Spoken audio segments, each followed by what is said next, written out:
Attend my lays, ye ever-honored nine. Assist my labors, and my strains refine. In smoothest numbers pour the notes along, for bright Aurora now demands my song. Aurora, hail, and all the thousand dyes, which deck thy progress through the vaulted skies. The morn awakes, and wide extend her rays, on every leaf the gentle zephyr plays. Harmonious lays the feathered race resume, dart the bright eye, and shake the painted plume. Ye shady groves your verdant gloom display, to shield your poet from the burning day. Calliope, awake the sacred lyre, while thy fair sisters fan the pleasing fire. The boars, the gales, the variegated skies, in all their pleasures in my bosom rise. See in the east the illustrious king of day, his rising radiance drives the shades away. But oh, I feel his fervid beams too strong, and scarce begun concludes the abortive song.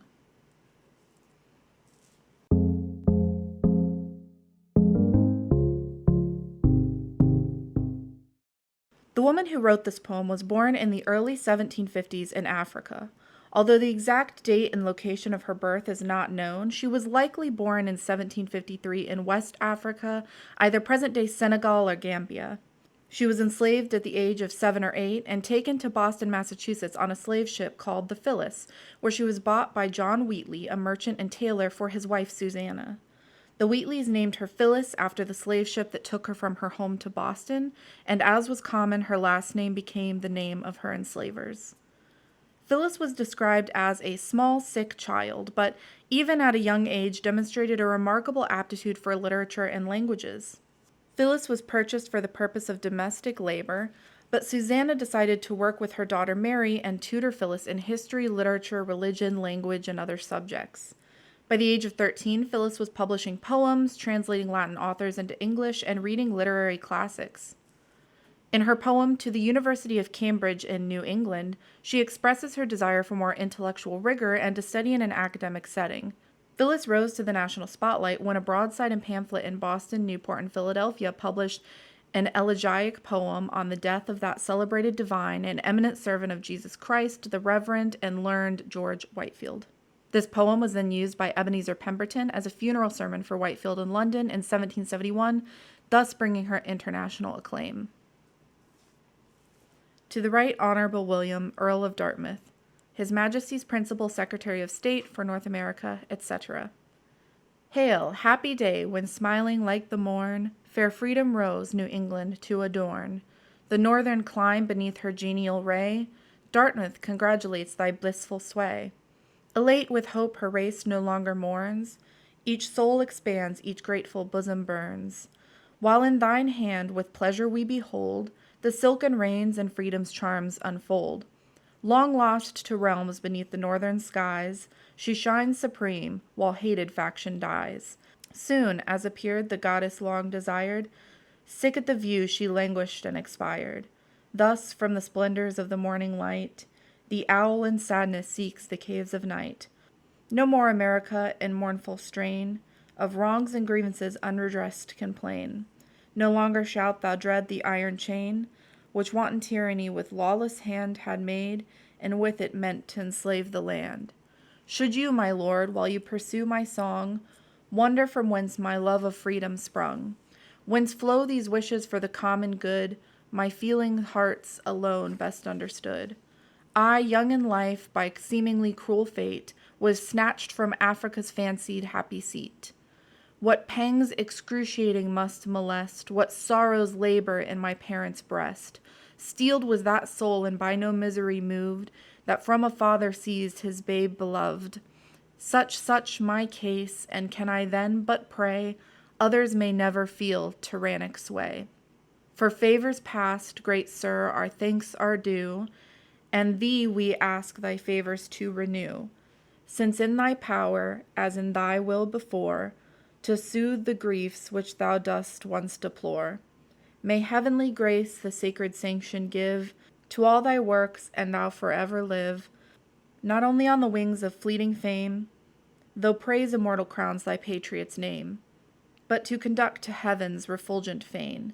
May fiery corsairs sweep the eternal plain, and bear thee upwards to that blessed abode, where like the prophet thou shalt find thy God. Phillis ran advertisements in Boston newspapers in 1772 for her collection of 28 poems, but pushback showed a lack of desire on the part of colonists to support literature by an African person. Not the type to give up, though, Phillis instead sought publication through a London printer. She traveled with her enslaver John Wheatley to London in 1771 to secure publication and meet with influential people, such as William Ledge, Earl of Dartmouth, Sir Brooke Watson, future Lord Mayor of London, Baron George Lyttelton, poet, John Thornton, philanthropist, and Benjamin Franklin. In 1773, the first volume of poetry by an African American, Poems on Various Subjects, Religious and Moral by Phillis Wheatley, was published. A majority of Phillis's works are in iambic pentameter and heroic couplet. She often used classical themes and techniques, such as in Niobe in Distress for her children slain by Apollo from Ovid's Metamorphoses, Book 6, and from a view of the painting of Mr. Richard Wilson, in which he translates Ovid and transforms the story of Niobe from that of a prideful Theban queen to rebellious and determined queen and mother. Phillis also used biblical symbolism in many of her poems to advocate for Christianity and comment on slavery, such as in her poem On Being Brought from Africa to America. On Being Brought from Africa to America. 'Twas mercy brought me from my pagan land, taught my benighted soul to understand that there is a God and there's a Savior too. Once I redemption neither sought nor knew. Some view our sable race with scornful eye. Their color is a diabolic dye. Remember, Christian Negroes black as Cain may be refined and join the angelic train. Phillis was manumitted 3 months before the death of Susanna Wheatley in 1774. Many British writers condemned the Wheatley family for enslaving Phillis while socially profiting off of her art and genius. The Wheatley family responded by saying that they provided Phillis stability so that she could write. Complicating this conversation, Phillis slept in the servants' quarters separate from the family's living spaces and social connections, but would also end up living in extreme poverty after her manumission. In 1778, Phillis married a man named John Peters, who was a free black entrepreneur in Boston. John had a grocery store, trained as a baker and barber, and practiced law most likely on behalf of other black people. Those who met him described him as a gentleman, well-mannered, handsome, and an excellent orator and writer. Unfortunately, in a society and economy that viewed black men as only fit for manual labor, John was forced to travel from state to state to seek employment and business opportunities. Phillis and John moved to Wilmington, Massachusetts, and may have had children, but the evidence is contradictory, and the family drifted farther into debt. Phillis continued writing letters to friends and supporters, but was unable to raise funding for a second volume of poems either in England or in the colonies. She worked cleaning houses and offices in Wilmington and continued as a maid upon returning to Boston with John. During 1784, Phillis Peters published a 64-line poem in a pamphlet titled Liberty and Peace, which praised America for its successes during the American Revolution, and an elegy sacred to the memory of that great divine, the Reverend and learned Dr. Samuel Cooper, for the death of the pastor. Finally, she published To Mr. and Mrs. on the death of their infant son in the Boston Magazine, which was potentially a memorial to her own child who had passed away. 3 months later, Phillis Peters died at the age of 31 while her husband was imprisoned for unpaid debts. Although Phillis was arguably more famous in England than America, she was still well published in the colonies. She had written to His Excellency George Washington and sent it to the general, who then met her, and Thomas Paine published this poem in the Pennsylvania Gazette in 1776. Of her likely 145 poems and numerous letters, only 57 poems, 4 proposals for publication, and 22 letters remain. During the 1960s, scholars of Black American literature criticized Phillis for her lack of commentary about slavery in her works and the absence of her identity as a black person who was enslaved.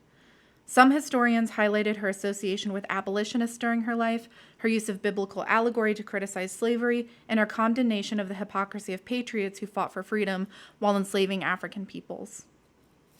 Phillis Wheatley Peters' life and legacy has been one of perceived contradictions, namely in discourse around abolition. While philosophers such as Voltaire used Phillis Wheatley Peters as an example of black excellence to argue for abolition, Thomas Jefferson, a man of contradiction himself, as he supported abolition but also believed in the inferiority of black people, used her in his Notes on the State of Virginia to argue for the superiority of white people. He wrote, quote, Misery is often the parent of the most affecting touches in poetry. Among the blacks is misery enough, God knows, but no poetry. Religion indeed has produced a Phillis Wheatley, but it could not produce a poet. The compositions published under her name are below the dignity of criticism." End quote. During the early 19th century, Phillis Wheatley Peters was again used to argue for abolition as a great mind lost due to slavery, and sparked contentious debates between citizens of the northern and southern United States over the restrictive and oppressive nature of slavery. Even in modern academic debates, Phillis Wheatley Peters shows that people of the past and present cannot be placed in boxes based on their personal identity and background. Modern scholars criticize Phillis on her lack of commentary on her life as an enslaved black woman in her poetry, but her commentary clearly exists. Although Phillis only spends a few moments of her poems condemning slavery, she does express her disdain for the institution. From her works, Phillis Wheatley Peters clearly saw her purpose and calling in life as one as proselytization. Her letters and poetry seek to show the white population, especially those in power, that black peoples can be converted to the Christian faith, or in other words, saved, and thus deserve to be treated equally as sons and daughters of God. The world seems to have decided that Phillis Wheatley Peters' legacy was her intellect and that she was the first published black female poet. But the story of her life leads us to wonder, what would she have seen as her legacy?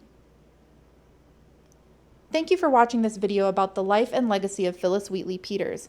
We invite you to share what you believe Phillis Wheatley Peters' legacy was down in the comments section below, or include ideas for videos that you'd like to see. Don't forget to like, comment, and subscribe, and we'll see you next time.